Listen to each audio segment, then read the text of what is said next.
It's wife swap time! Hey!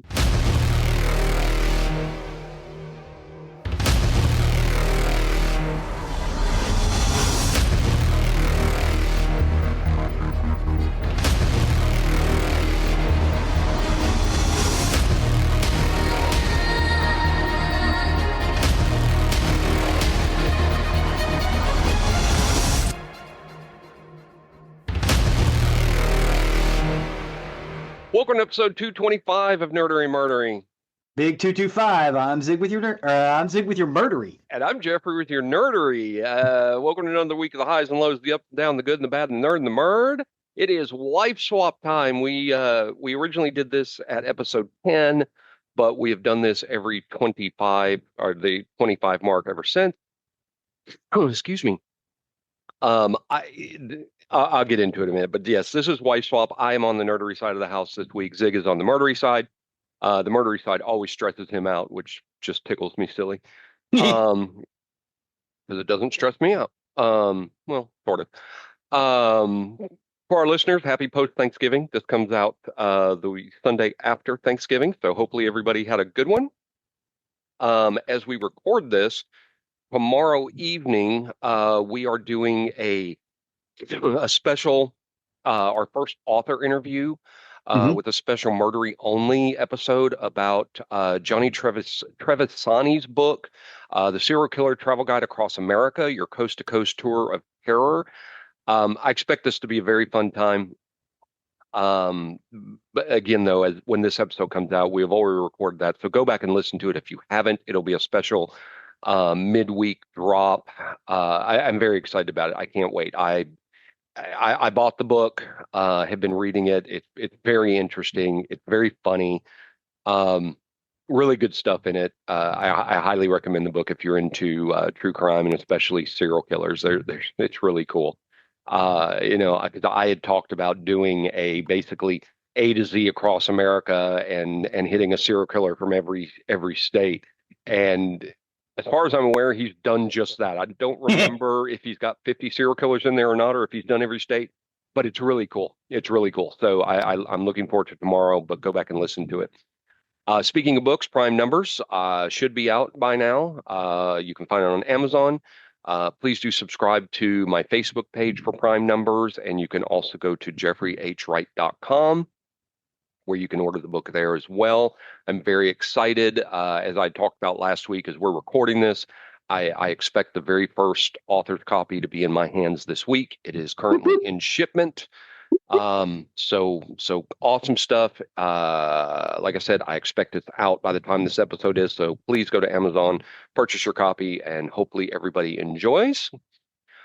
Zig is also working on his own book, which we will talk more about as he completes that. I've been reading along as he's been writing along with it, so very excited about that as well. Yeah, currently it doesn't have a title other than the L4, which is probably just going to be the title of the series.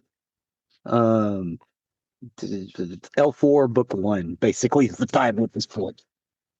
Yeah, I think you'll enjoy it. So I always look forward to when I get to take my turn at the nerdery and get a chance to geek out on something I'm passionate about, besides murder. Okay, wait, that sounds really bad. Anyway, this is one I've thought about doing for a long time. I just didn't know how I was going to cover this subject and not take 3 hours to do it. I was just talking to my friend Billy on this yesterday, telling him what I was going to be covering. And he's like, yeah, you could absolutely do 3 hours on that. And I could. And throughout time, I've looked at it and I'm like, how do I best want to do that? Because there is that much that could be talked about on this subject. Zig will tell you and that I can and have had long, deep conversations on this subject. And outside of Star Wars, this may be the biggest subject I can nerd out about. And I agree with him on most points. I'd say 95 to 99%. I agree wholeheartedly. I might put something a little higher or lower. Well, but yeah, it's a good subject. With that, I would like to present Peter Gabriel, specifically 4 albums and 2 concerts. you could go through his discography and literally, you could go through his discography, what he does outside of music, what he's done for music, and you could literally go for hours and hours and hours. Peter Gabriel's legacy and discography span decades. Decades. Um, and what he has meant to music. Four albums we're talking about right now span the 70s, the 80s, and the 90s. Correct, correct. Um, Me personally, because as I was writing my notes for this episode, not only did I listen to these four albums that I'm going to be talking about, but I listened to others of his music because I know his entire discography, and as I listened, I'm just like, I can't find a bad song. There may be songs that I don't think are as great as others. And we talk about this at one point in here. There's a particular album where the worst song on this album is still a phenomenal song. Uh-huh. You know, and so many groups can't say that.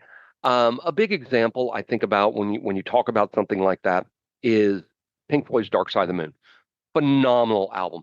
Phenomenal album. I think Money is not only the worst song on that album, I think it's a terrible song. The worst song they ever did. I absolutely agree that's the worst song they ever did. Peter Gabriel is very different. The worst song on an album is still a phenomenal song. In one case, the worst song on the album is the biggest hit. Yes. Well, no, that's the one I'm talking about. That's the exact one I'm talking about. So let's dive in because I do have a lot here. Peter Gabriel is a British singer, songwriter, and visionary artist who changed the landscape of progressive rock and alternative music forever. Peter Brian Gabriel was born on February 13th, 1950. Shares a birthday with my brother. In Chobham, Surrey, England. Chobham. Chobham. Chobham. Chobham. Okay, cool. We'll go with that. From a very young age, he was still drawn to music. He took piano lessons, he played drums, and eventually the flute, which would later become one of his trademarks. Peter Gabriel first entered the public consciousness as the enigmatic frontman of Genesis, a band which he co-founded in 1967 while still a student at Charterhouse School, where he found kindred spirits who wanted to make music instead of following the rigid academic paths expected of them. Genesis began as a songwriting collective. It was very heavily influenced by British pop and folk. But as the late 60s gave way to the early 70s, the band started pushing into progressive rock or prog rock with longer compositions, intricate arrangements, and lyrics that were more allegorical than literal. The original founding lineup of Genesis in 1967 was Peter Gabriel on lead vocals and flute, Tony Bates on keyboard, Mike Rutherford on bass guitar, Anthony Phillips on guitar, and Chris Stewart on drums. They did several early drummer changes, but Genesis finally stabilized with Phil Collins on drums in 1970 and Steve Hackett joining on guitar in 71. So by the time I would like to interrupt here real quick, and I'm sorry, I just wanted to add additional. So everybody in the band except for Phil Collins is kind of upper class. Yes, Phil Collins is not. Correct. Phil Collins is not, and he brought some of that with him that just took them in an amazing direction. Yes. So please continue. By the time Peter Gabriel departed in 1975, the lineup was Peter Gabriel, vocals and flute, Tony Banks on guitar, Mike Rutherford on bass guitar, Steve Hackett on guitar, and Phil Collins, drums and backing vocals. Let me tell you something about how amazing this lineup was. Peter Gabriel has one of the finest singing voices ever. His range is phenomenal. He's listed as a baritone, such as I am, but he can hit ranges I absolutely cannot hit. And he's got some gravel in his voice too. Yes. Which is really rare for having that kind of range. Oh, yeah. And Phil Collins rivals Rush's Neil Peart and John Bonham in many discussions on the drums. Tony Banks ranks on many lists as one of the top 20 keyboardists of all time. Mike Rutherford ranked lower in many lists in the 30s, but he is widely considered one of the most influential bassists in prog rock. And as far as prog rock goes, he ranks up there with Geddy Lee. And Steve Hackett has shown in the top 10 in many lists for his guitar work and is considered a highly creative and influential guitarist in prog rock. This lineup was phenomenal. Steve Hackett and Robert Fripp are generally considered the prog rock big guys. Yeah. Musically, Peter Gabriel was the voice of Genesis. He delivered poetic, often surreal lyrics over Tony Banks' lush keyboards, Mike Rutherford's bass work, Hackett's intricate guitar lines, and Phil Collins' tight drumming. If you want to see how good of a drummer Phil Collins is, go out on YouTube and look for the drum duet he does in the Way We Walk tour. He's an animal. He is an animal on those drums. Just phenomenal. It is tight. This era of music produced some of the most acclaimed progressive rock of the 70s, including Foxtrot, Selling England by the Pound, and The Lamb Lies Down on Broadway. The Lamb Lies Down on Broadway was their most ambitious work that came in 1974. It was a sprawling double concept album.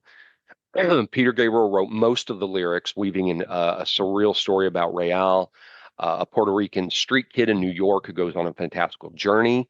And it was hailed as a masterpiece, but it also highlighted tensions within the band.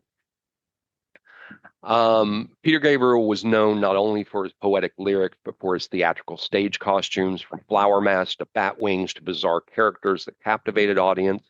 And from the start, he was the most theatrical and visual daring member of the group, while the others preferred really focusing on the technical side of the music. Peter Gabriel transformed concerts into theatrical spectacles. He would don these elaborate costumes, like I said, a fox's head and a red dress for Foxtrot, sometimes strange geometric masks. He told stories between songs and acted out the characters in the lyrics. His presence on stage turned Genesis concerts into something more performance art than just rock shows. They were shows. They weren't just concerts. Right. They were shows. By the mid 1970s, though, the pressures of fame, touring, and personal life began to weigh heavily on Peter Gabriel. His first child, Anna, was born prematurely and suffered health complications.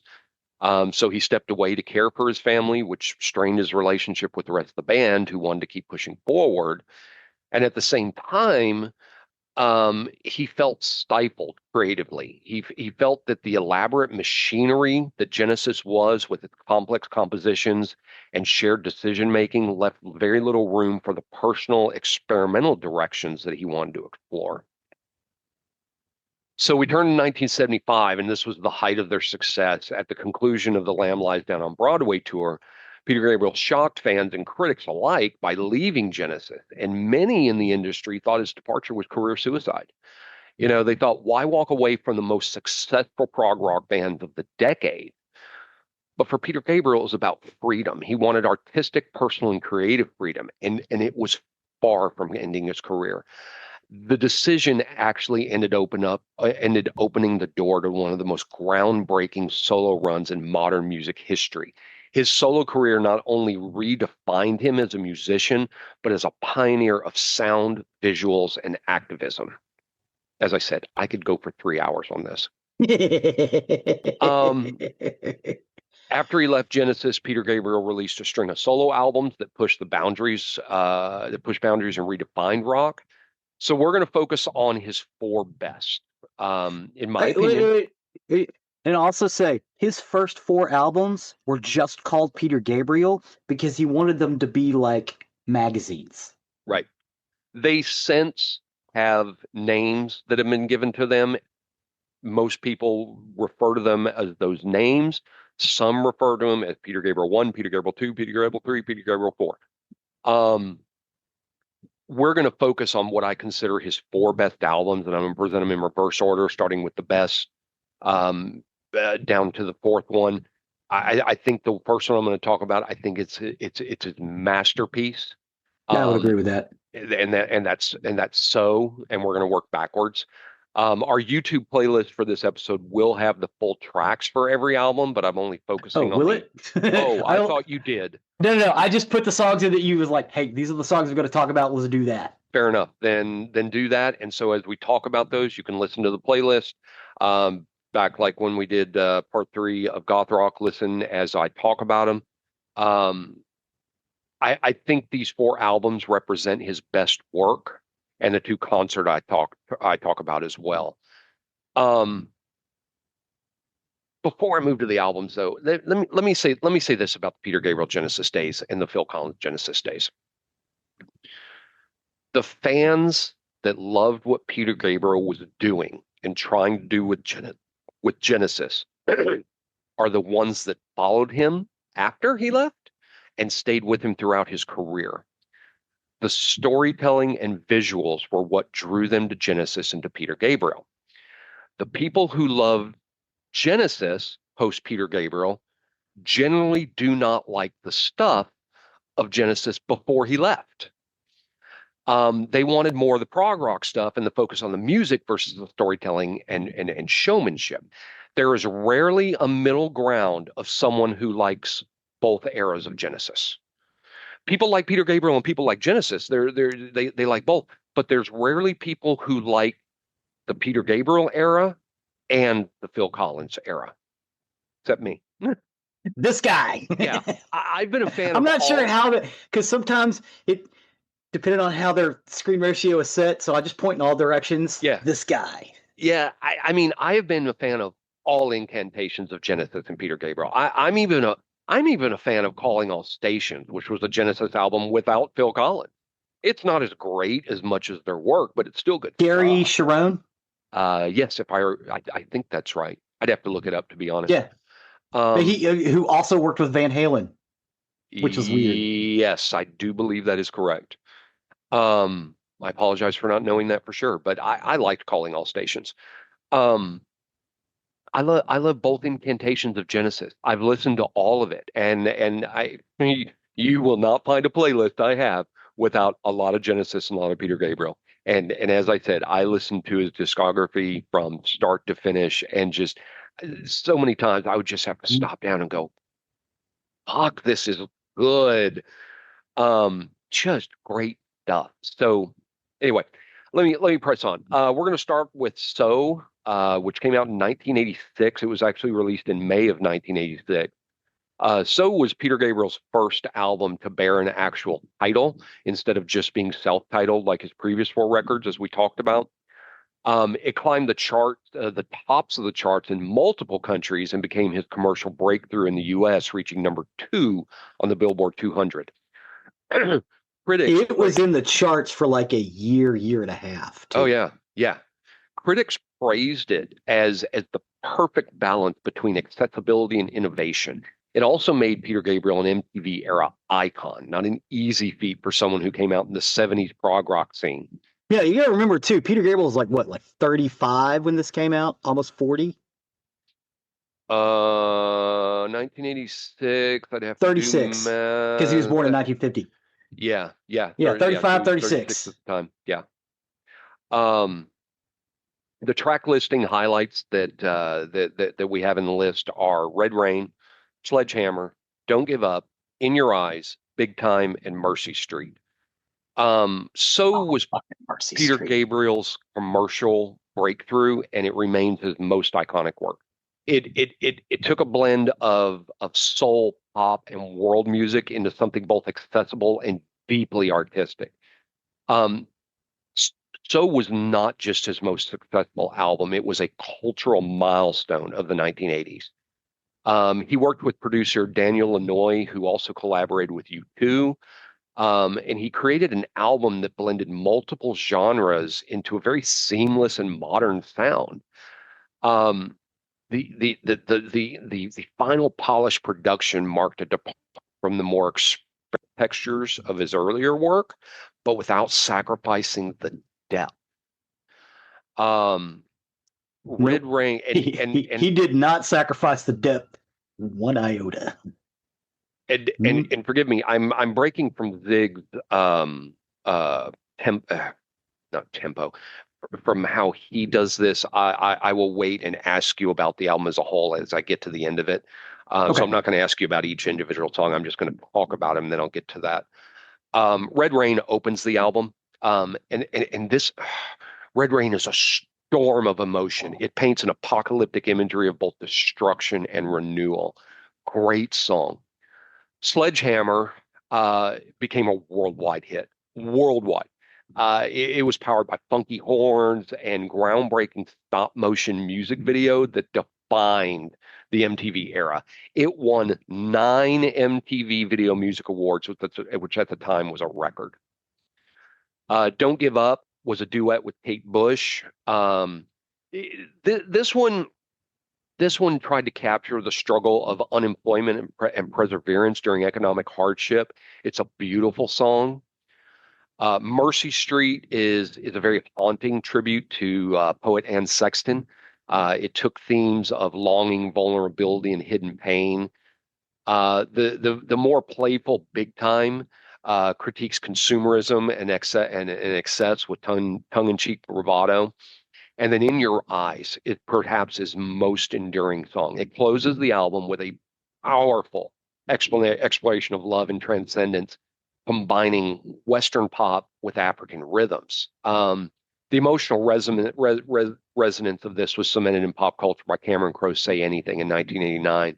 It was immortalized by John Cusack holding up a boombox and Say Anything. More on this song in a bit. But with So, Peter Gabriel proved that art and success did not have to be mutually exclusive.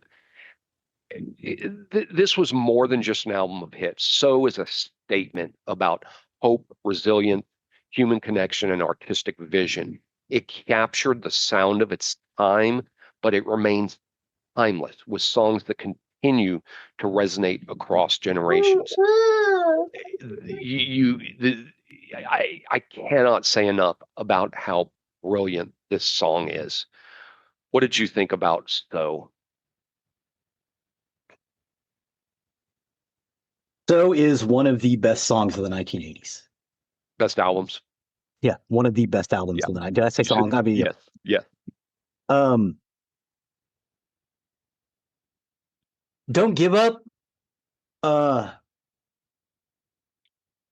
has an emotional I have an emotional connection to that song because I had a home by the lakeside.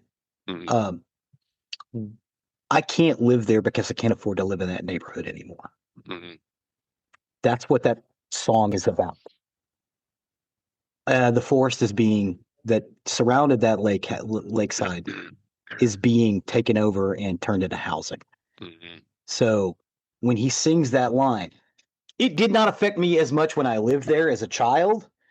Now, I can't listen to it without getting emotional and physical tears come to my eyes. Most of the songs on So will bring a lot of emotion if you really open yourself up to the music. I mean, you've got Sledgehammer and Big Time that are both a lot more upbeat songs. The rest of them are very emotional songs. Looking down on empty streets, all she could see are the bright songs of the snow. Yep. Are the dreams made real? Yeah, Mercy Street plays in my head a lot. As does In Your Eyes. In Your Eyes is a beautiful song. It's a wonderful love song. Having said that, Sledgehammer is incredible. It is not. It's the worst song on the album. Yeah, it's the worst. It's it. Big Time's the same. There are a couple other songs that I love on this album as well. Flying Birds. Oh my God. Flying Birds, I believe, is on the remastered deluxe and not the original. It was on the cassette. Because I got it back in the 80s. Okay. Maybe again, it was on that. Yeah, I got a lot of things in cassette, so generally I got a little extra. Yeah. Because I got them on cassettes. Yeah, because I don't think Flying Bird was originally part of the original release. It may have been added on the cassette. Yeah, yeah. But yeah, having said that, So is fucking incredible. Absolutely. I mean, and I'm with Geoffrey. I think all his shit is great. So's the high watermark. I think. Oh yeah. I mean, I liked Us, but he didn't get there with us, and unfortunately, um, for all of us, I think I, he got a lot of good albums in him, and again, I'm saying none of these albums are bad. It's like the REM run; they're just great. But so is so much better than the other ones. Yeah. The other ones kind of pale in comparison. They do, and that's unfortunately, and that's interesting to say that because they're all phenomenal. But yes, so is heads above everything else. And it's only like 9 songs. It's 9 songs. Definitely listen to So because it's beautiful. The album is beautiful. Speaking of us is our next one in the list. You talk about the emotional level. Did it not reach that level? I will disagree with you that it did not, and I'll talk about that. Us was released in 1992, and it's really his most personal and introspective album. It was released 7 years after So.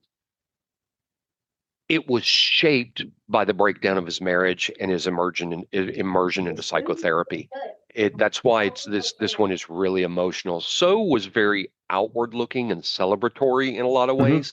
Us was very inward looking, and he wrestled with vulnerability, identity, and connection with us. Yeah, I understand one of the songs is based around his relationship with his daughter. Correct. And how that was crumbling. That is correct. The track listing highlights were Come Talk to Me, Love to Be Loved, Steam, Blood of Eden, Digging in the Dirt, and Secret World. And this was Peter Gabriel at his most vulnerable. It was influenced by the breakdown of his marriage, his time in therapy. Digging in the Dirt was him exploring self-reflection and emotional excavation. It's themes of therapy and confronting buried trauma. And it paired very dark lyrics with really kind of a menacing groove. Come Talk to Me, which background vocals were Sinead O'Connor. That actually opens the album, and it's a plea for communication, especially between Peter Gabriel and his estranged daughter. As you talked about, the song itself is very urgent and heartbreaking, and I'm going to be coming back to this song when we talk about the concerts. Come Talk to Me is brilliant. Blood of Eden, it's where he meditates on intimacy, desire, and the painful fragility of relationships. Steam was his attempt to recreate the energy of Sledgehammer, and it's filled with sexual metaphors and funky bravado. Secret World ended the album on a very hopeful note, suggesting love is a place of refuge and truth. And again, so was all about external success. Us is about internal struggle. In this album, Peter Gabriel laid his soul to bear, and the result, honestly, is one of the most emotionally resonant albums of his career. And so that's where I kind of disagree with you. He didn't have the emotion of So. I think he absolutely did with Us, because with Us, he was exposing himself and saying and just talking about his own vulnerabilities. And it wasn't as commercially massive as So, but it earned critical acclaim for his raw honesty and lush production. He worked again with Daniel Lanois for this to create an atmospheric soundscape, which was very rich with global instrumentation. The companion to this was a visual project called Explora One, which was one of the earliest CD-ROM multimedia releases, which was reflecting Peter Gabriel's commitment to innovation. And the Secret World Live Tour, which we will talk about, that was built around this album, is now considered one of the greatest concert films ever made. What do you think about Us? Again, I don't think there's a bad song on it. Nope. But I did not connect with Us the way I did with So, or even Melt or Security. Those are the magazine albums. I think 3 and 4. I did not connect with Us as much as I didn't connect with anything as much as I connected with So. But having said that, Digging in the Dirt is an incredible tune, and it was a hit. Love to Be Loved, Blood of Eden. Blood of Eden is beautiful. My favorite song in this album, though, is Steam. I love Steam. I think my favorite song is either Come Talk to Me or Secret World. Are my two favorites on this album. And like I said, I'm different with you on that. I do have emotional connection to this album, a lot of it. Not as much as So. So is the number one. But this to me just is just a right at number two. Right at number two. Again, I'm not saying it's bad. I'm just no, it's not. Even Listen close. to it. Yeah. Listen to it. It's not. Well, you mentioned the two others. We're going to go on. Security is the next one, or Peter Gabriel 4, which was released in 1982. It's often referred to as Security. When the album was released in 1982, it embraced digital sampling and experimental world beat textures. Peter Gabriel's use of the Fairlight CMI sampler allowed him to weave together world rhythms, found sounds, and electronic textures. And the result of this record made it feel primal yet futuristic. I have a stupid question. Okay, with his magazine albums 1, 2, 3, and 4, I know why Car is called Car. I know why Scratch is called Scratch. I know why Melt is called Melt. Why is Security called Security? Again, Peter Gabriel didn't name any of this stuff. It's because of what's on the face, but I don't know why Security is called Security. So Security it's named Security because this was now him embracing the fact that he was on his own. He was no longer the guy that used to be with Genesis. Okay. He was now a massive songwriter and performance magician in his own right.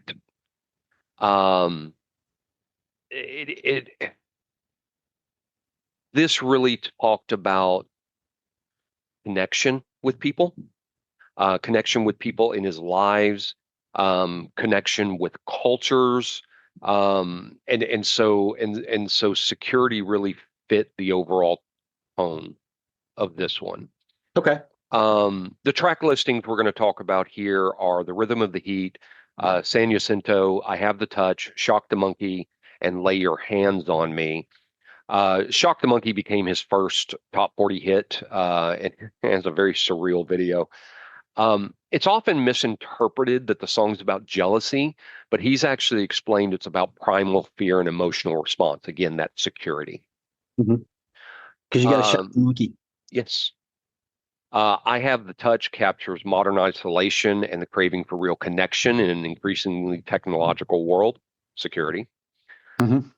San Jacinto, which is beautiful. It's a slow building meditation on the Native American identity and the clash of cultures, and it's one of his most atmospheric pieces.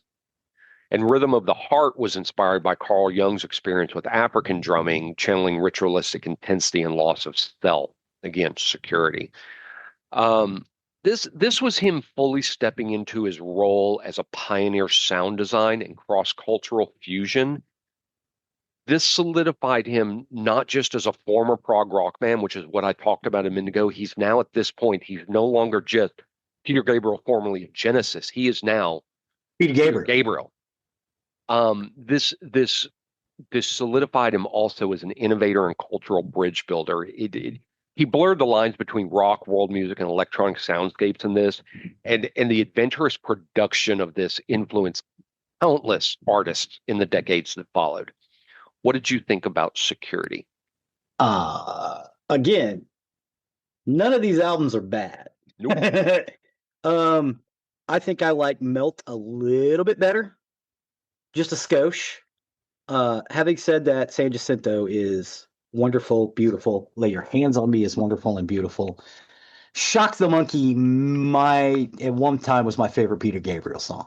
It's a great song. I love that. Yeah. I love that. Um, you mentioned Melt. That's going to be our next one on the list.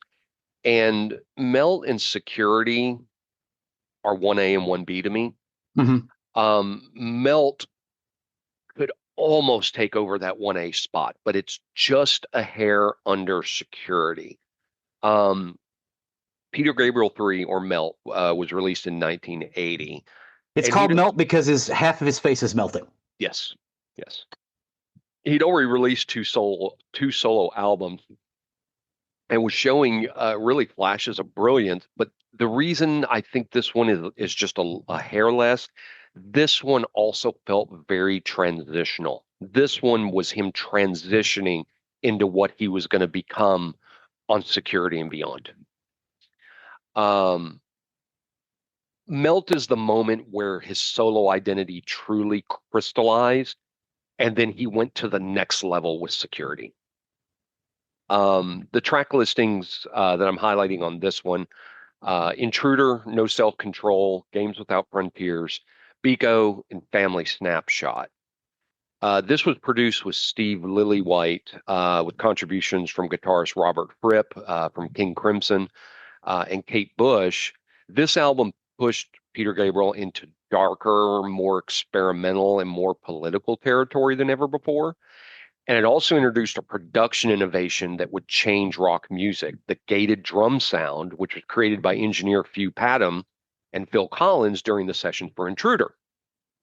That explosive, echoing drum effect would become a hallmark of 80s rock. Phil Collins used it, and Peter Gabriel used it for years. Oh, yeah. Yeah, and when you hear that, especially with the gated drums and the backward cymbal where they suck the sound out of the cymbal, both of them used it. They used it on this album. Phil Collins used it on 2 or 3 albums. Awesome. Yep. Intruder was introduced to the world, or introduced the world to the gated drum sound, as I talked about.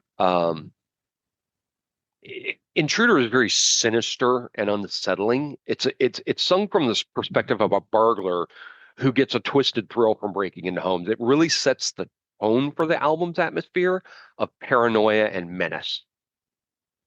No Self-Control portrays obsession and compulsion. It has very jagged rhythms, which echo psychological unrest.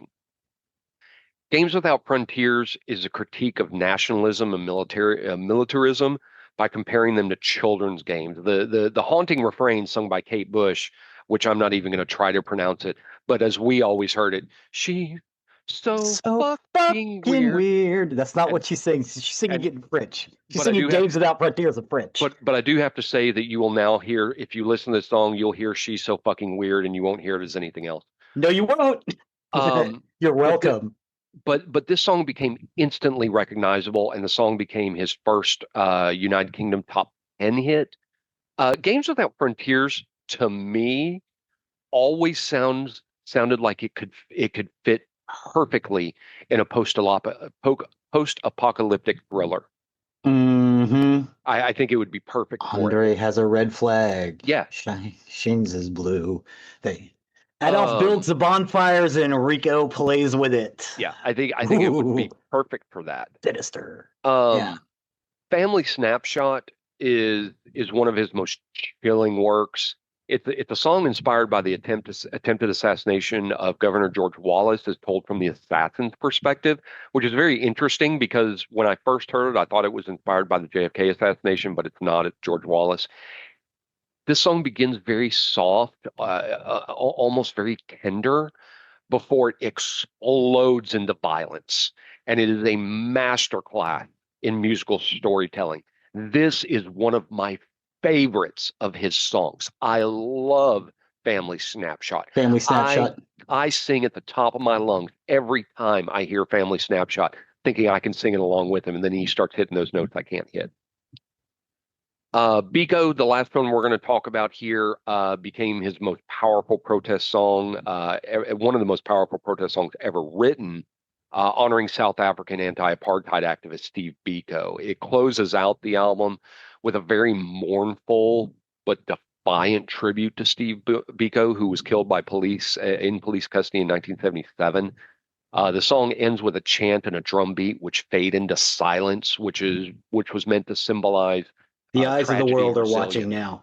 The eyes of the world are watching now, watching now. And it's like, he wasn't real far off. There is a version of this song for Amnesty International show where Sting is playing the bass and singing backup on it. Mm-hmm. Oh my God. Biko is powerful. It became a rallying cry for the anti-apartheid movement and one of Peter Gabriel's most important contributions to political music. Phenomenal song. This album proved that Peter Gabriel wasn't just experimenting for experimenting's sake. He was making bold political, emotional statements. Melt was a turning point in his career. As I said earlier, as of this album, Gone was the alt rock, prog rock frontman still tethered to Genesis. In its place was an artist who was unafraid to confront the darkest corners of human psychology, to experiment with sonic textures, and to use his platform for political activism. The gated drum effect pioneered here became one of the most influential songs of the decade, shaping artists from Phil Collins to, say it with me, kids, you fucking too. Oh, yeah.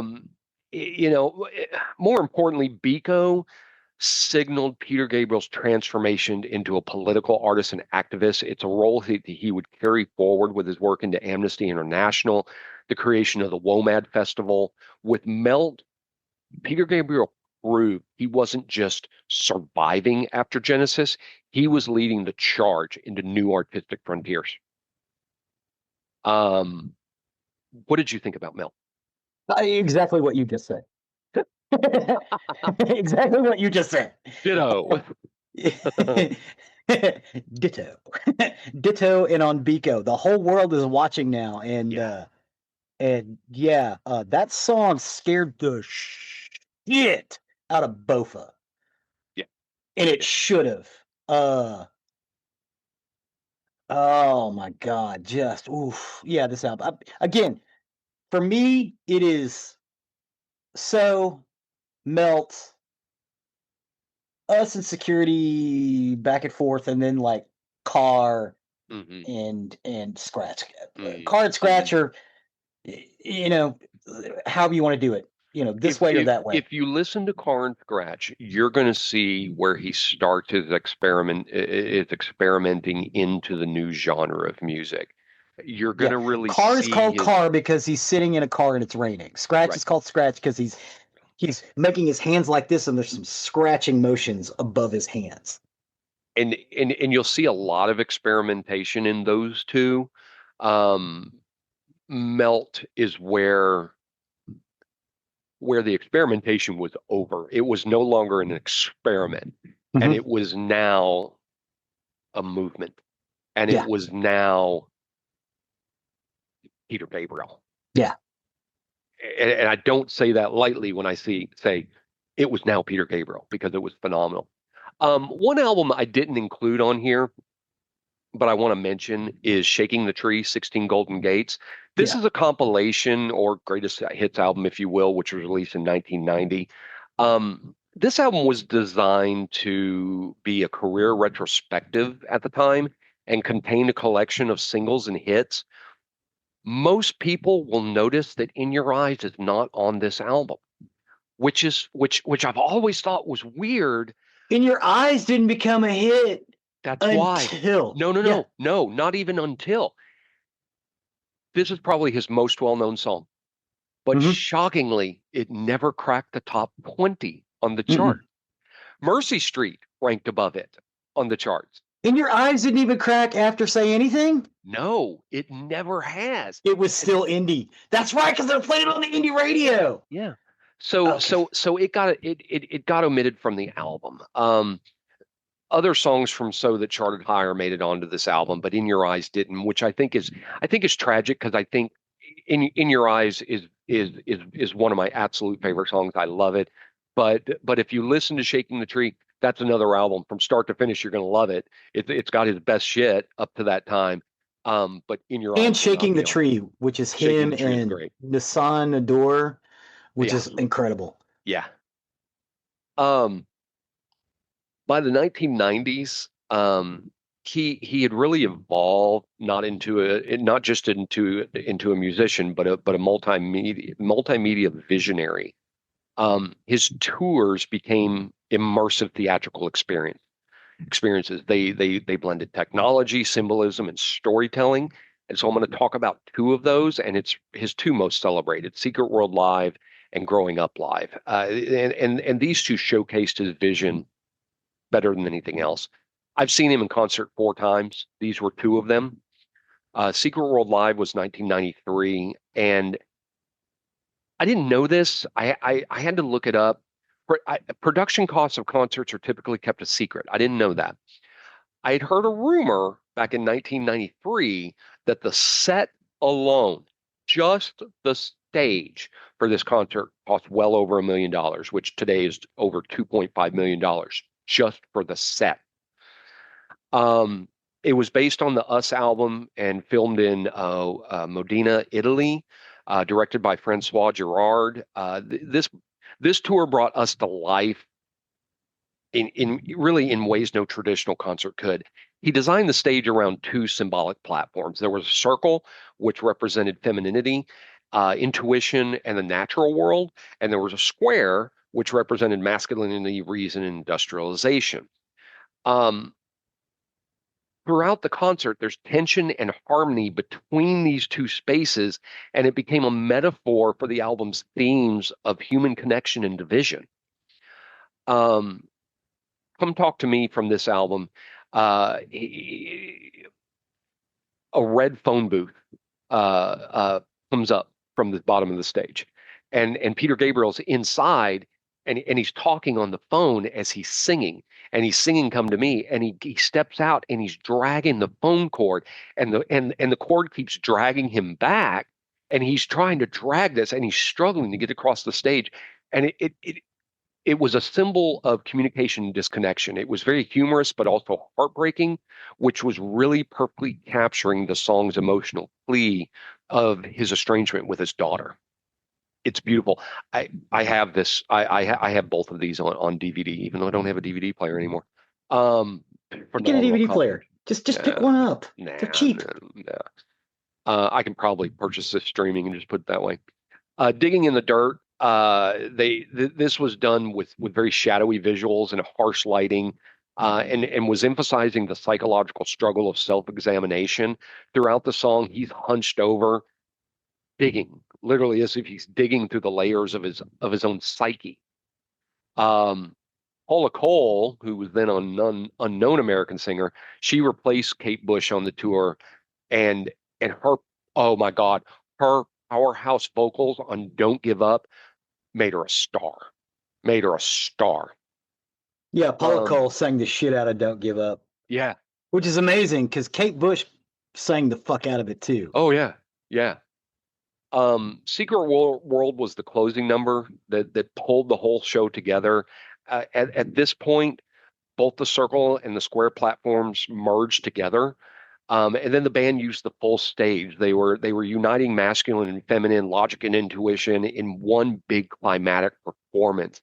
And at the end, one by one, the band members all disappeared into a trap door on the stage until Peter Gabriel was there at the very end, still singing, and he slowly descended, and this dome comes down from the ceiling, or maybe it came up from around the stage. I don't remember which. But it concealed the stage and the lights went out.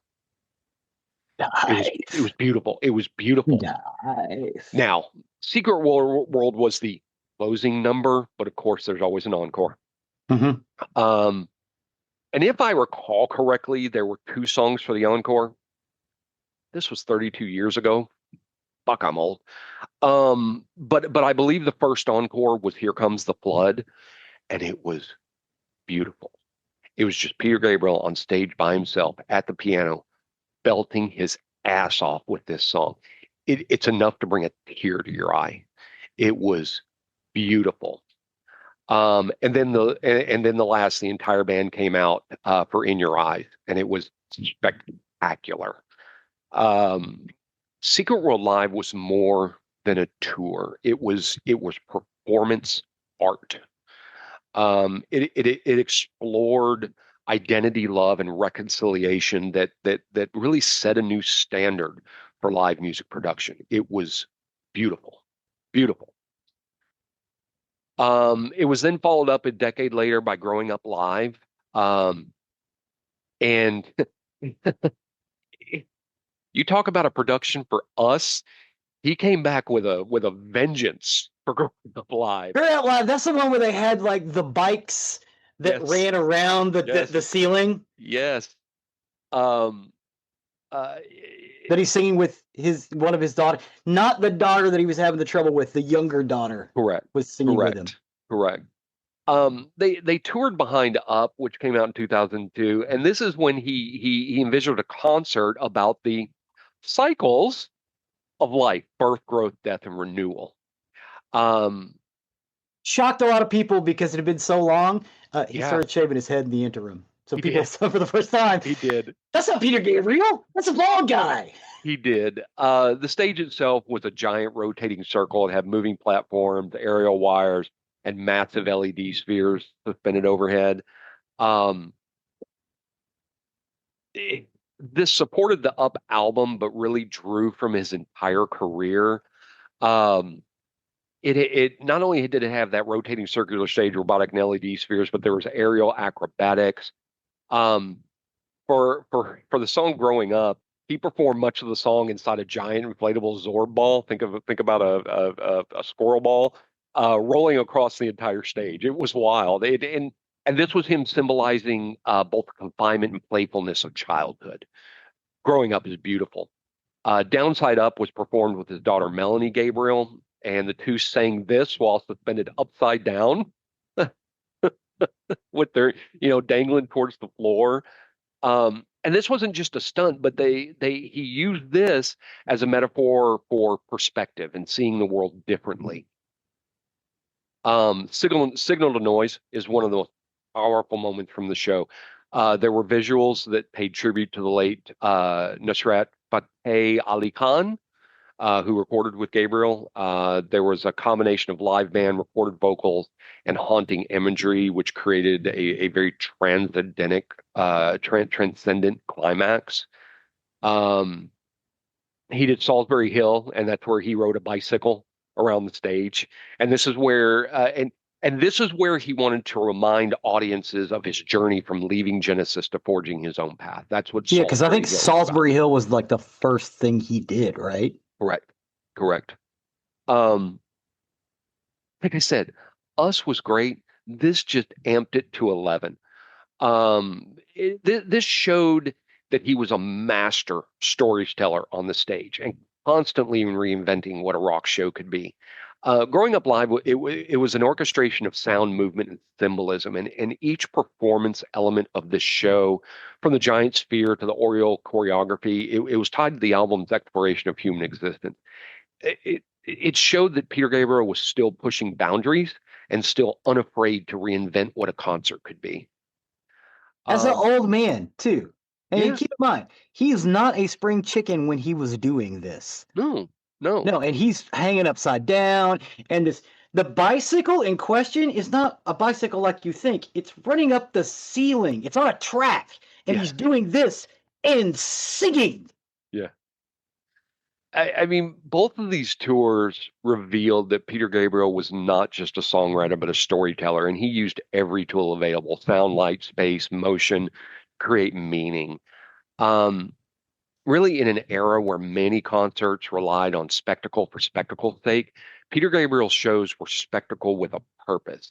Secret World Live explored relationships, gender, and communication. Growing Up Live explored the human life cycles and our connection to each other. Together, they remain two of the most innovative live productions in rock history. Really confirm Peter Gabriel not just as a musician, but a true multimedia visionary. From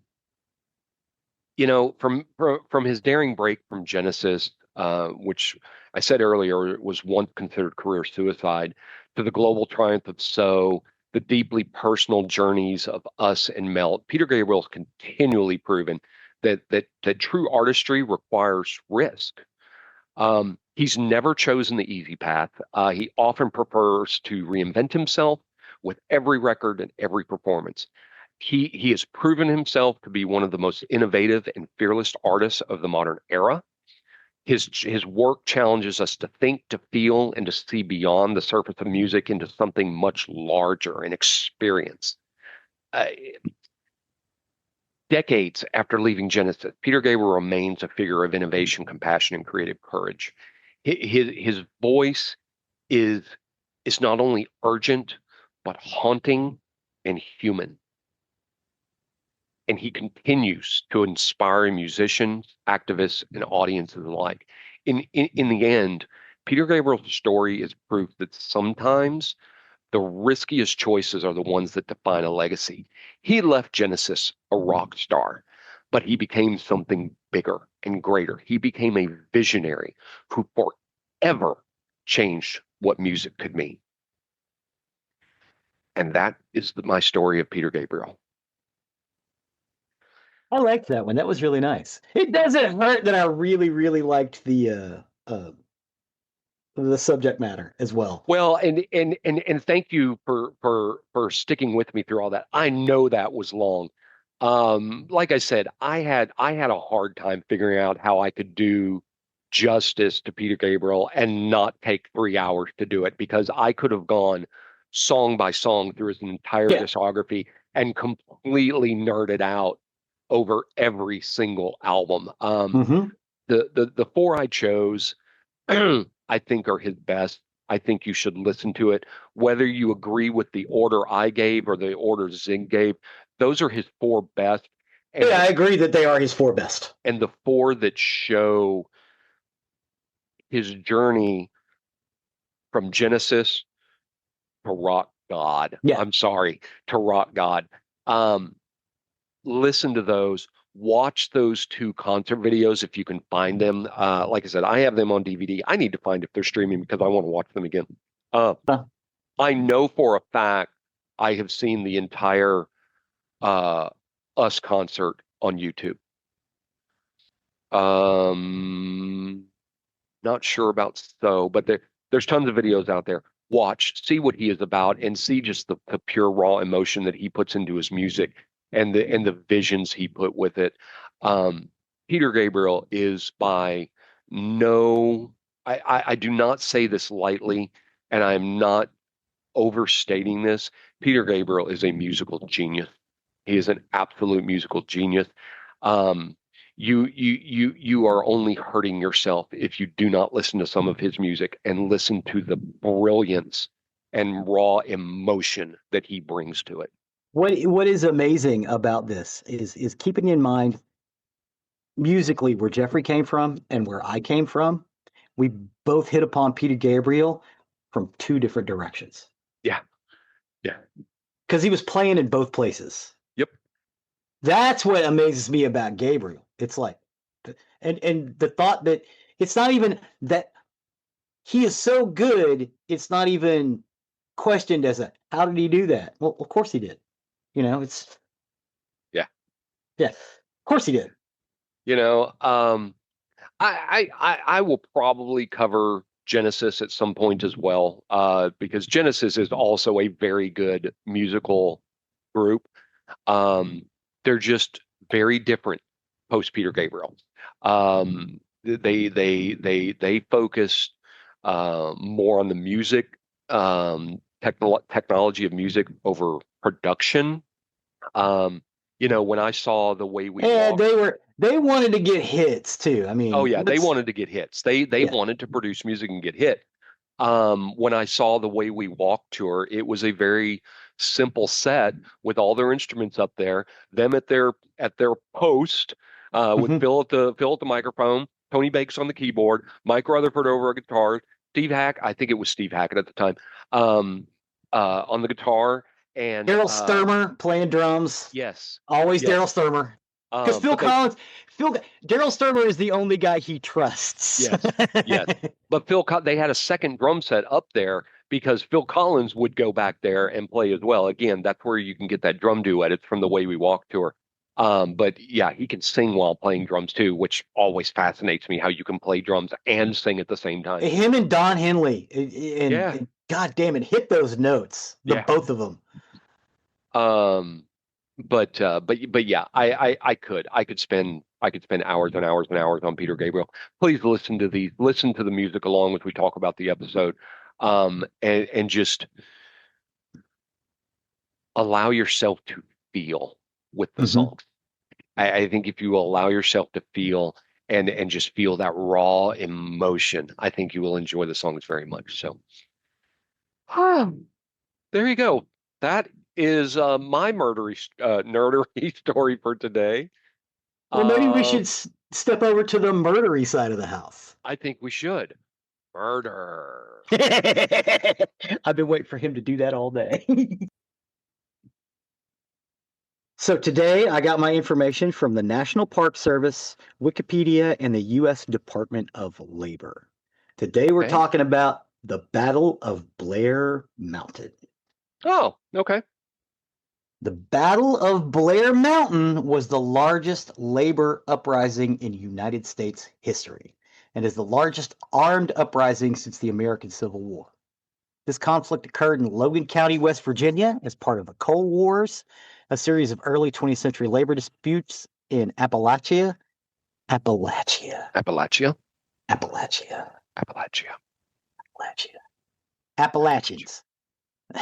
For 5 days from late August to early September 1921, so a little over 100 years ago. Some 10,000 armed coal miners confronted 3,000 lawmen and strikebreakers called the Logan Defenders, who were backed by coal mine operators during the miners' attempt to unionize the southwestern West Virginia coal fields. That's a mouthful. Southwestern West Virginia coal fields. When tensions rose between workers and mine management, the battle ended after approximately 1 million rounds were fired. And the United States Army, represented by the West Virginia Army National Guard, led by McDowell County native William Eubanks, intervened by presidential order. The West Virginia mine wars culminated in a massive march of Union miners through the coal towns of southern counties. The participants ultimately sought to free miners in Mingo County who had been arrested and were being held in jail on charges of violating the martial law that the governor had imposed on the county. To get to Mingo, they first had to cross through Logan County. In late August 1921, the Union miners encamped in the town of Blair, just below Blair Mountain in Logan County. Blair Mountain forms a long ridge line that the miners had to cross in order to reach Mingo County. The first order of business was to deal with Don Chafin, the notorious sheriff of Logan County, whose main job was to protect the coal mine operators' interests. By the time the armed marchers arrived in Blair, Chafin had assembled his own army of civilian recruits that were protecting positions along the Blair Mountain ridgeline. It was on Blair Mountain where the two forces came face to face. On the night of August 30th, John Wilburn, a minister and part-time miner, led a group of 70 miners, including 2 of his sons, up the mountain. During a dawn patrol, Wilburn and 4 other men encountered 3 of Chafin's deputy sheriffs, including John Gore, an infamous mine guard in Logan County. In the gun battle that ensued, the miners shot and wounded Gore, who then shot and killed miner Eli Kemp. Wilburn responded by shooting Gore in the head, ensuring that he was dead. Double tap. This marked the beginning of the Battle of Blair Mountain. For the next 3 days, the two sides battled with Gatling guns, rifles, and other firearms along the ridge of Blair Mountain. During the second day of fighting, Chafin ordered his men to fly airplanes over the encamped marches and drop 2 nausea-inducing gas bombs and 2 bombs filled with gunpowder, nuts, and bolts. As historian James Green described it as the devil is here in these hills, West Virginia coal miners in their battle for freedom. Something extraordinary happened on Spruce Fork Ridge that day. American citizens were being subjected to aerial bombardment on their own soil. Since 1863, when West Virginia was born, coal mining had been central to its history, culture, and economy. Often overlooked, however, are the contributions made by black workers who also ventured down into the mines during and after the Civil War. Black workers migrated north to West Virginia migrated north to West Virginia, make sure I say that right, in search of opportunity, and burrowed deep beneath the Appalachian Mountains. Booker T. Washington was among them, following his stepfather after the war to West Virginia, where he found himself laboring as a coal miner at just 10 years old, a time he described as the unpleasant coal mine experience. The Washington family was the vanguard of black workers who migrated to the state in 1870. 17,980 black people lived there, and by 1920, the number had grown to 86,000. Across the nation, about 8% of coal miners were black in 1920. In West Virginia, 8% of coal miners were black in 1920. In West Virginia, they made up 20% of the industry's workforce, so much higher in West Virginia than other places. In the early 1900s were a time of drastic change for West Virginia's coal miners. Mine companies expected workers to do dangerous, sometimes deadly work, and in return paid poor wages and housed workers and their families in dilapidated and unsafe shacks. In many coal towns, black miners and their families faced segregation from their coal workers, living in different neighborhoods and attending separate churches and schools of the white coal workers. Wary of facing death each day and barely surviving, many coal miners began to organize and hoped in joining the United Mine Workers of America would better their working conditions and lives. Founded in 1890, the UMWA began as an integrated union, and Richard L. Davis, a black Ohio coal miner, was welcomed to attend the first UMWA convention. In fact, Davis would later serve for several years as a member of the union's National Executive Committee. As miners sought to join the UMWA, company owners who operated mines in West Virginia that were then all non-union often relied on hired guards, including private detective agencies, to root out organizers and stop efforts to unionize, sometimes by force.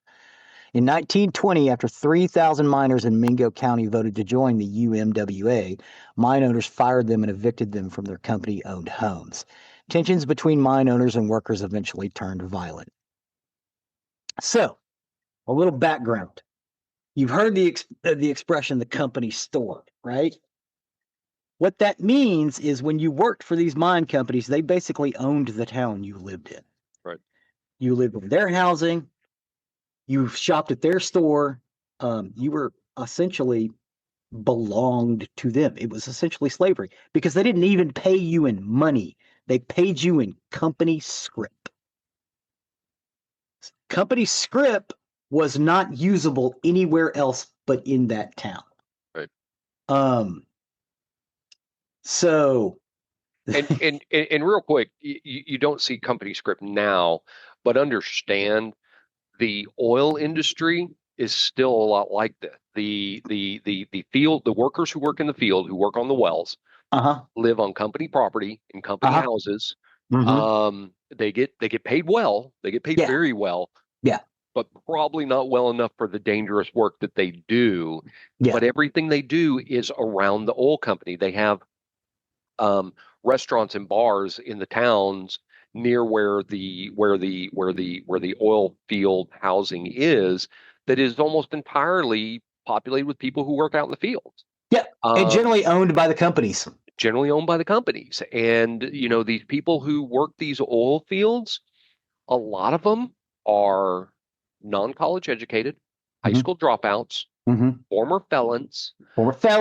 This is the work they can get that doesn't do the background checks and will hire them for quite a bit amount of money.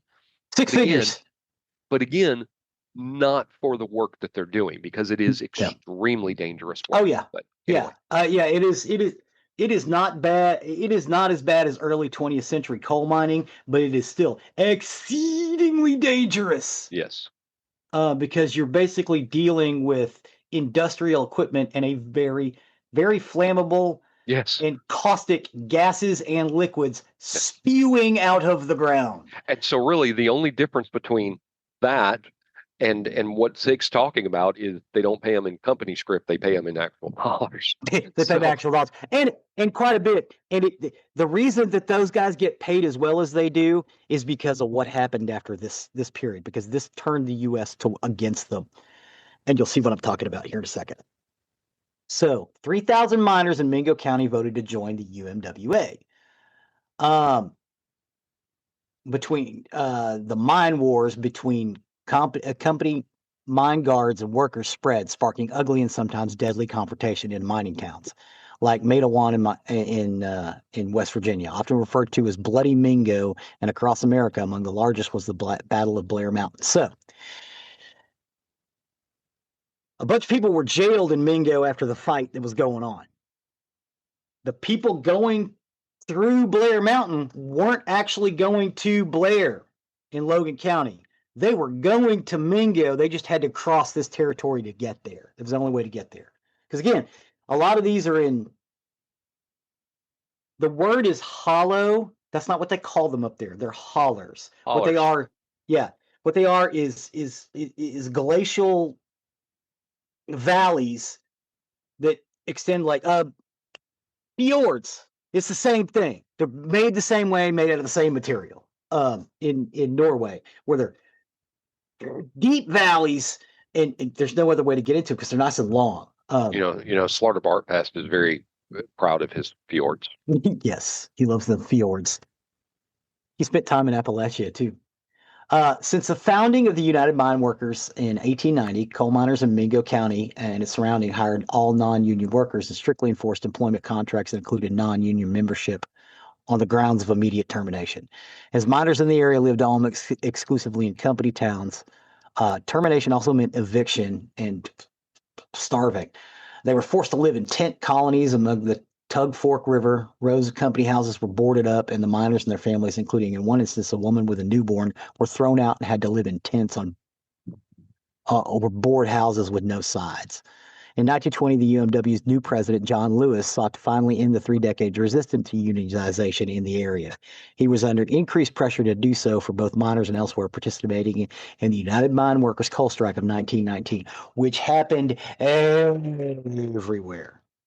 And keep in mind, 1919 wasn't like today where we run on oil. We were all running on coal. Not just us, but England, Germany, everybody fighting in the First World War was getting coal from us. So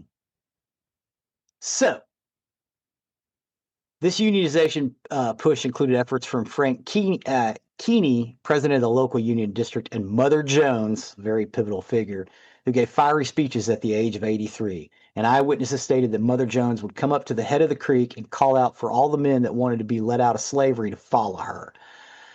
And I'm sorry, I'm getting real southern on this. As they did, scores of them, over 3,000 Mingo County miners, joined the union and were summarily fired. The coal companies then hired agents of the Baldwin Felts Detective Agency to evict the families and their former employees. In May of 1920, a dozen Baldwin Felts detectives, including Lee Felts, arrived in Matawan and Mingo County and connected with Lee's brother and Albert Felts. Albert and Lee were the brothers of Thomas Felts, the co-owner and director of the private detective agency. The Baldwin Felts agents were union busters who had a reputation for using violence against groups looking to organize. The agents were also responsible for the Ludlow Massacre of 1914 in Colorado. Okay, they started placing machine guns on roofs at this point in Mingo County. That afternoon, Albert and Lee, along with 11 other men, set out to the Stone Mountain Coal Company property. The first family that evicted was a woman and her children. The woman's husband was not home at the time. They forced them out at gunpoint and threw their belongings into the road under a light but steady rain. The miners who saw this were furious and sent word to the town. So this is all going in Mingo County. They're being shuttled out to Tug River. There was an altercation in Mingo County. These guys got arrested, and then they started doing guerrilla tactics and sabotage because they saw it as a war. It is at this point where the gentlemen who are going, and ladies who are going to Blair Mountain, are going to Mingo, set out to go to Blair Mountain. Mary Harris Mother Jones called on the miners not to march into Logan and Mingo counties and set up the Union by force. She was accused by a bunch of losing her nerve, but she feared a bloodbath in the battle between the lightly armed Union forces and the more heavily armed Logan County deputies. What she didn't realize is people were coming in and then got stopped at that ridge line of Blair Mountain. They set up defense positions. They had some World War I water-cooled machine guns. There's a very famous picture, which I've included, of a multicultural unions fighting these Union busters, all with the red bandanas around their necks, which is where we get the word redneck from. Redneck does not mean someone who's been out in the sun all day. Redneck is a farmer or a miner who wears the red bandana in solidarity with these people. The first skirmishes occurred on the morning of August 25th. The bulk of the miners were still 15 miles away. The following day, President Warren G. Harding threatened to send in federal troops and an Army Martin MB-1 bombers. After a long meeting in Madison, the seat of Boone County, the miners were convinced to return home, but the struggle was far from over. After spending days assembling his private army, Sheriff Chafin would not be denied his battle to end Union attempts at organizing Logan County coal miners. Within hours of the Madison decisions, rumors abounded that Chafin's men had shot Union sympathizers in the town of Sharples, just north of Blair Mountain, and that families had been caught in crossfires during the skirmishes. Infuriated, the miners turned back towards Blair Mountain, many traveling in other stolen and commandeered trains. So they stole the trains and the guns and headed up. By August 29th, the battle was fully underway. Chafin's men, though outnumbered, had the advantage of higher positions and better weaponry. Private planes were hired to drop homemade bombs on the miners, a combination of poison gas and explosive bombs left over from World War I. Again, the poison was not a lethal poison. It was a poison to make you sick to your stomach. They were dropped at several locations near the town of Geoffrey, Sharples, and Blair. Now, keep in mind, as I said, they are in hollers, or these hollows, fjords, whatever you want to call them, right? Most gas sets to settle at a certain depth. The problem is when you throw it in a mountain, that depth is usually, or in a valley, that depth usually stays and it doesn't dissipate. It sits there. So, These people are still fighting, puking and shitting themselves because they're still in this gas, and it does work. On orders from General Billy Mitchell, Army bombers from Maryland were also used for aerial surveillance. One Martin bomber crashed on its return flight, killing 4 of the 5 crew members. On August 30th, Morgan appointed Colonel William Eubanks of the West Virginia National Guards to command the government and volunteer forces confronting the miners. Sporadic gun battles continued for a week, with the miners at one time nearly breaking through to the town of Logan and their target destinations, the non-unionized Logan and Mingo counties to the south. Gatling guns and machine guns, so they used old Gatling guns too, which is a hand-cranked machine gun, were employed at both sides along with additional firepower. Chafin's forces consisted of 90 men from Bluefield, West Virginia, 40 from Huntington, West Virginia, and about 120 from the West Virginia State Police. 3 of Chafin's forces, 2 volunteers, and a deputy sheriff were killed, and 1 miner was fatally wounded. Federal troops arrived on September 2nd. The miners, many of whom were veterans themselves, were unwilling to fire on U.S. troops. Bill Blizzard passed the word for the miners to start heading home the following day. Miners, fearing jail and confiscation of their guns, found clever ways to hide the rifles and handguns in the woods before leaving Logan County. After the battle, 985 miners were indicted for murder, conspiracy to commit murder, accessory to murder, and treason against the state of West Virginia, though the majority were acquitted by sympathetic juries because they made them have them in the hollers. Others were imprisoned by up to 4 years, the last being paroled in 1925. At Blizzard's trial, the unexploded bomb was used as evidence of the government and company's brutality, but he was acquitted. Now, having said all that, you have machine gun nests, you have people dropping bombs. in 1921 in the state of West Virginia. This is Americans against Americans. This was the Second Civil War.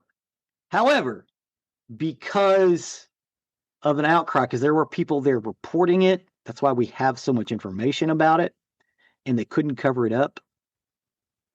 By 1926, all of the mines were unionized, and the lives for the miners got better, and they continued to be better well into the 20th century. Now, a lot of these mines have since closed because we don't need coal as much.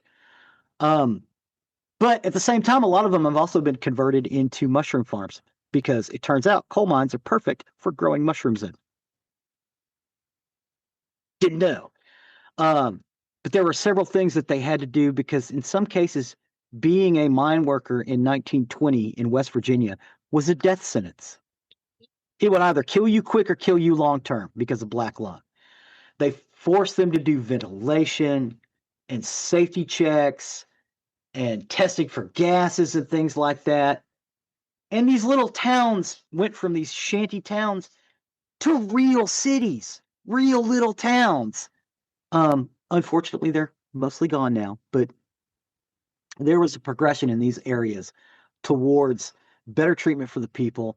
And what these people didn't realize, these company owners, is that it was more profit for the company. Now, yes, they did occasionally maintain the company store because there were no other stores in these little towns for a long time. So they even made money there because instead of script, they'd just take in cash, right? So you used to have these little general stores that were owned by the company that still made a profit. So it was better for everybody, but nobody realized it. And it took groups of people shooting and dropping bombs on each other for us to all realize it. People went to prison. Some people died that day. But in a lot of cases, the sheriff didn't get reelected. You know what I mean? The judges didn't get reelected. The people running the mines were fired because this is a nightmare. And, you know, it sucks when you're like, hey, you guys want to buy coal from us? No. We're buying coal from the mine from 2 counties over because they don't fucking shoot their people or throw them out in the street. We don't want to be associated with that. And I think that today, if we had more of that idea, we'd be a lot happier. The power of the purse string.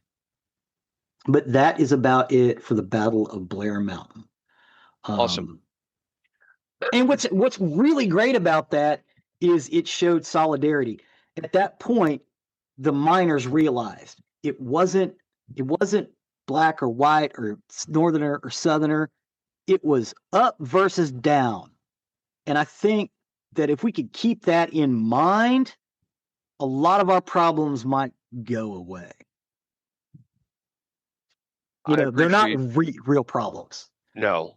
I appreciate you covering that. Thank you. As a huge fan of history, I love reading and learning about stuff like that. I think there's not enough children and adults who truly appreciate how important it is to know your history. How important it is to know where we came from, how we got to where we are, and avoid the mistakes that were made along the line to prevent something like that from happening in the future. We see that from time to time. History repeats itself, and history will continue to repeat itself if we don't learn from the lessons of the mistakes of the first time, and that's why history is so important. It's very important to know. Is it important to know the dates? No, not really. It's cool to me, it's cool to know the dates. I love knowing the dates of when things happen, but you need to know the events. You need to know the events that happened, what led to the events, and move forward in a much better fashion. And history is how that teaches us. And I don't think there's enough appreciation about the background of history out there. So I appreciate hearing stuff like this. I can sit I can sit and listen to and talk about history for hours and hours and hours on end. I mean, a history lesson to me is a nerdery event because I can nerd out on history, especially World War II, because I'm hugely fascinated with World War II. But thank you. You know why these guys were so tight? Because they dug coal together. Sorry. Just fine. So I appreciate that. Thank you. Thank you for the wife swap. I really appreciate it. I love doing these. Like I said, every 25 episodes. This is probably going to end up being one of my very favorites of the nerdery that I've done, and simply because, like I said, Peter Gabriel, hugely important to me. But I appreciate when you take over on the murder side of the house because I know it makes you nervous. But I appreciate you doing this every 25 episodes. I look forward to them. So thank you. That will take us to the end of another recording week. As always, you can find more about us on nerderymurdery.com. That's our hub. That's everything that we talk about here. You'll find links to this episode plus pictures, more about the episode, and you'll also find the link to our YouTube page, which Zig so often updates. Yes, please check this out because I put in the YouTube link the songs that he talks about specifically. I can also put in the albums if you want. You do as you want, Bubba. All right. But I would recommend anybody not only listen to our YouTube playlist, but go on and listen to those full albums too. Yes, 100%. So yeah, so thank you for all your work on that. You'll also find the link to our merchandise page, or if you wish to show off your Nerdery Murdery fandom, please do consider purchasing something from there. That, along with our patrons, you can find our Patreon link on our website. Our patrons, along with our purchasers of merchandise, do help us with the costs that are associated with this show. It costs to keep us on the air for our uploads, for our storage, and everything that goes into bringing you this entertainment week in and week out. So we do appreciate each and every one of you. Please and thank you. Please and thank you. Please also don't forget, something you can do completely for free is leave a 5-star review wherever you can. Please give us that 5-star plus a review. Let others know how you enjoy the show, how you appreciate the show. The internet is all about algorithms, and the more that you rate and comment, the more people will find our information. It's people just like you who have already rated us, which have made us number 2 on Good Pods, as number 2 in indie nerd culture. We have multiple categories that we are in the top 100 on. We have a few that are in the top 20, but we did reach number 2 in the indie nerd category. We are not ranked anywhere on true crime, but the true crime space is very big, and it doesn't. We'll get there. We might get there eventually. I know that we have people that appreciate both sides of the show. They might appreciate one, they might appreciate the other, or they appreciate both. But do leave us ratings because, like I said, it does help with the algorithms and puts us in front of more people that may be looking for the topic we discussed. And so, finally, the last thing I will put on this amazing wife swap is Mr. Chuck. You can go to sleep now. Good night, Chuck. With that, I have been Geoffrey with your nerdery. And I'm Zig with your murdery. Cue the music.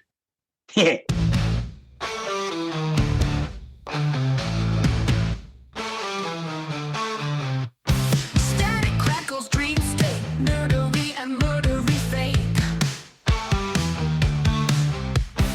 Voices in the wire, 2 dudes light the fire.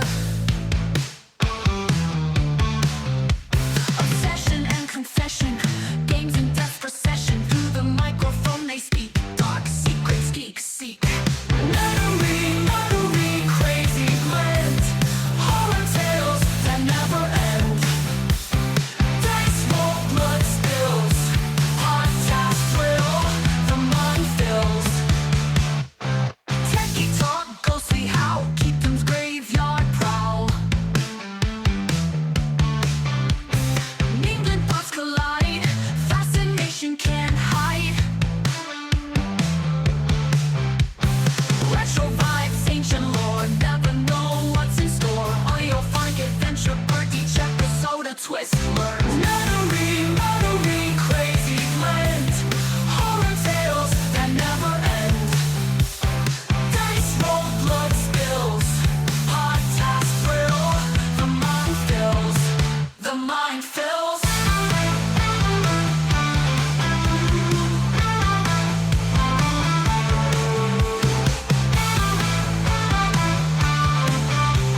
mind filled.